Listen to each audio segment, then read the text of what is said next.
Start off, Bart. I guess what did you see from your line last week, and is there any maybe common thread in the first two games you've seen? Well, obviously we didn't do the obvious is we didn't do a very good job protecting the quarterback. I think that's pretty clear. We got into a drop back game at the end, and kind of had some exposure, particularly on one side, and they exploited that. So that obviously is a huge issue that we need to get addressed this week. Just in terms of our pass protection and keeping the pocket clean. The times that we were, we still didn't execute as an offense. So that was, I think, concern number one. And we're going to do a lot of things to try to address that, particularly with some of our protections. And then it comes down to fundamentals. I mean, bad plays are a result of bad fundamentals, and that falls on me as the coach. So we got to get that squared away this week. And I did think we established.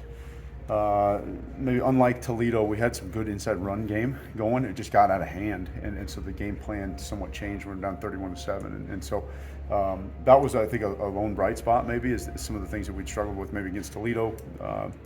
We were able to execute, but it didn't. It was a little too late, and it didn't really affect the game like we probably going in like we thought it would. I think run blocking is doing a lot better. It wasn't Kansas, and again, we. Anytime you're in that situation where you're having to throw the ball to get back in the game, and we're in 2-minute situations quite a bit, it somewhat takes you out of your early down run game and a really down game plan. So that was kind of the way the game kind of unfolded, which there's no excuse. We got to be able to protect. Simple as that. And we're getting better and better this week with it. So we had great practice today. I'm pleased with them coming off the field today. So we'll go and see what we need to adjust, but we got to get that part fixed.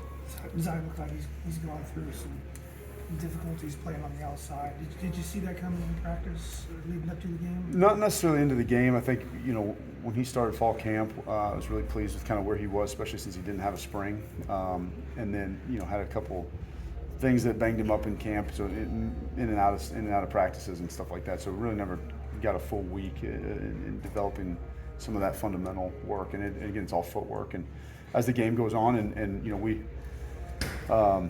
got into, like I said, a drop back protection world, which really isn't his probably strong suit. And give Kansas a lot of credit. The kid that went up against him was a good player, but we've got to do a better job there. And he knows that. Julian knows that. The tackles know that. Our line takes a lot of pride in that. And obviously, so it's been a rough week. It was a rough day on Sunday watching that film. And from a protection standpoint, taking away some of the stuff in the run game. But again, a loss is a loss, man, and that's. I think it falls kind of on our shoulders. So we took a lot of pride in what we do, but we also kind of wear that loss on us as well. So and I'm sure every position group can say something like that. But that's how we feel in the line room. I know Brett had talked about finding the right five, the combination of the right five. How do you weigh that against, you talked about continuity so much all offseason. How do you kind of balance those two ideas? That's a great question. It's a tough thing to do, is to balance continuity with trying to find the best five, whoever that may be and whatever combination that may be, right? And I think that's why you have a week of practice. That's why you have some of the stuff we do in practice, the run drill, the blitz pickup, the team pass, all those things. Getting those guys working together that they're going to be out there playing is critical. And we've been somewhat able to do that in the past, but with fall camp and guys are kind of banged up or out this week or whatever, sometimes that does hurt the continuity. But we have to get the right people in the right places, and we got to perform. Simple as that. I mean, there's 3 guys returning from a line that had a really good year last year as a whole, and we got to play better up front. So do your adjustments this week include personnel, or how do you?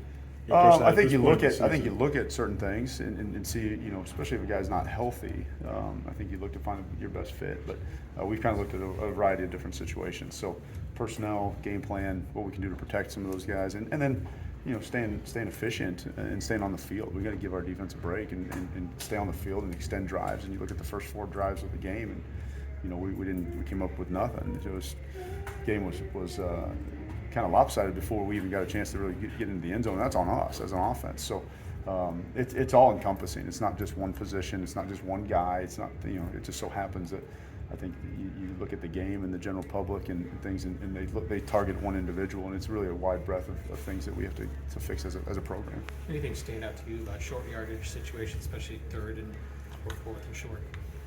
Yeah, well, yeah. I mean, obviously it was a bad call, not necessarily call, but it was a bad job of us for executing that. The Kansas team played that phenomenally.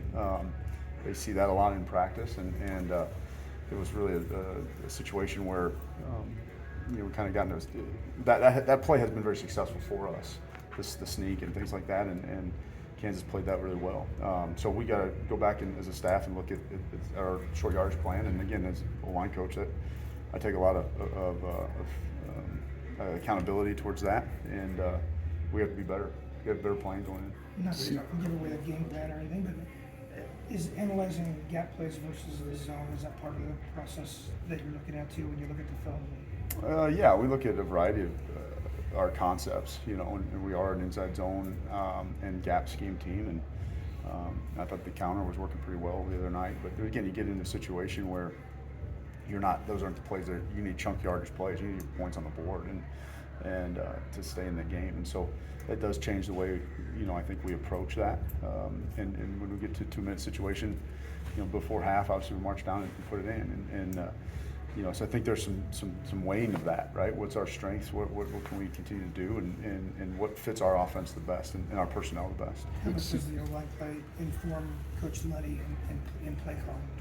How much do they want? Does it inform him and what to dial up offensively? Well, yeah, we talk. Obviously, we have going in with a game plan, and Coach Lundy and I are talking the whole time about that. And then I do ask the guys what they like and how they're playing. And I'm not on the field; I can feel it, and I can see what I'm seeing. But there is some value in knowing what they're seeing on the field or what they're feeling on the field. Like if there's a weakness to exploit. And, so we do gather that information and try to form the best plan moving forward. It seemed to me that for his first 2 games, Josh Krutz has been, done pretty well. Yeah. What have you seen from him just in this first extended action for him? Yeah, I think he has played pretty well. There's always, I think you go down the line, there's always things you guys can improve upon. But he's done a nice job making the calls and getting guys in the right positions and identifications and things like that. Kind of running that O line. He's done a nice job with that. I'm sure you talk to him. There's some things he wants back, and we can go through those and correct those. But I've been pleased with where he has so far. Considering he has never played, and started. He's played 2 games. He's played pretty well, and has really put us in a position to. We haven't had a ton of mental breakdowns. It's been a lot of physical things, and a lot of that falls on the center. And so for him to come in and do that from a mental standpoint has been good.